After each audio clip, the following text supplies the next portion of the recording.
အားလုံးပဲမင်္ဂလာပါရှင်အင်္ဂလိပ်စာလေ့လာရတာခက်ခဲနေပါသလားသင်တန်းတက်ဖို့အချိန်မပေးနိုင်တာပဲဖြစ်ဖြစ်ကိုယ့်ဘာသာကိုအိမ်မှာထိရောက်ရောက်လေ့လာချင်တာပဲဖြစ်ဖြစ်ယနေ့ခေတ်မှာ AI တွေကအရန်တော်နေပါပြီဒီနေ့ဗီဒီယိုမှာတော့ writing listening speaking နဲ့ grammar အားလုံးအတွက်အကောင်းဆုံးဖြစ်စေမယ့် AI လေးခုကိုပြောပြပေးသွားမှာပါ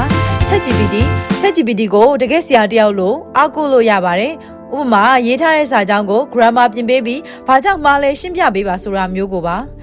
voice mode ကိုသုံးပြီးသူနဲ့အင်္ဂလိပ်လိုတိုက်ရိုက်စကားပြောလေ့ကျင့်လို့ရပါတယ်ကိုယ့်ရဲ့အတန်ထွက်ကိုပါပြင်ခိုင်းလို့ရတဲ့အတွက် speaking အတွက်ပါအဆင်ပြေပါတယ်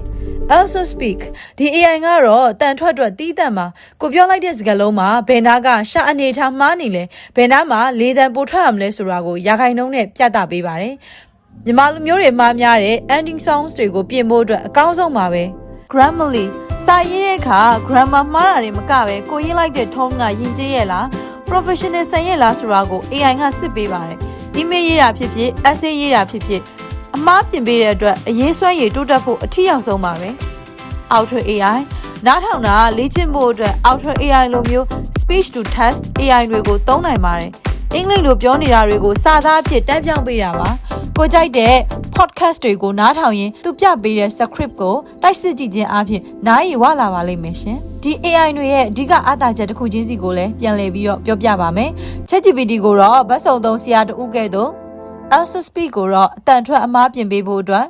grammarly ကိုတော့စာအရေးသားစနစ်တကျရှိဖို့အတွက် outer AI ကိုတော့အပြောမှစာအဖြစ်သို့ပြောင်းလဲခြင်းအတွက်အသုံးပြုလို့ရပါတယ်အခုပြောပြပေးသွားတဲ့ AI တွေကကိုယ်နဲ့အကိုက်ညီဆုံးဖြစ်မဲ့တစ်ခုကိုအရင်ဆုံးစမ်းသုံးကြည့်ဖို့တိုက်တွန်းချင်ပါတယ်အဓိကတော့ AI ရှိနေုံနဲ့လည်းမပြီးသေးပါဘူးကိုယ်တိုင်ကနေ့စဉ်ပုံမှန်လေ့ကျင့်ပေးဖို့လည်းလိုအပ်ပါသေးတယ်အားလုံးပဲအင်္ဂလိပ်စာလေ့လာရမှာအဆင်ပြေကြပါစေရှင်ကဲအခုပြောပြသွားတဲ့ AI tools တွေကိုအသုံးပြုပြီးအင်္ဂလိပ်စာကိုထိထိရောက်ရောက်စတင်လေ့လာကြည့်ကြပါအောင်ရှင်နောက်ထပ်ဗီဒီယိုမှာတော့ဒီ AI တွေကိုအသုံးချပြီးချိန်တိုတွင်းမှာအင်္ဂလိပ်စာကိုအမြန်ဆုံးတိုးတက်အောင်ဘယ်လိုလေ့လာရမလဲဆိုတဲ့နည်းလမ်းကောင်းတွေကိုအသေးစိတ်ထပ်ပြီးတင်ပေးသွားမှာပါအဲဒါကြောင့်အဲ့ဒီ important tips တွေကိုလက်လွတ်မခံရအောင် Brain Food MM Channel ကို subscribe လုပ်ပြီးခေါင်းလောင်းလေးကိုပါနှိပ်ထားပေးကြပါအောင်နော်အားလုံးပဲအင်္ဂလိပ်စာလေ့လာရမှာအဆင်ပြေကြပါစေရှင်နောက်ဗီဒီယိုမှာပြန်တွေ့ကြမယ်ဘိုင်ဘိုင်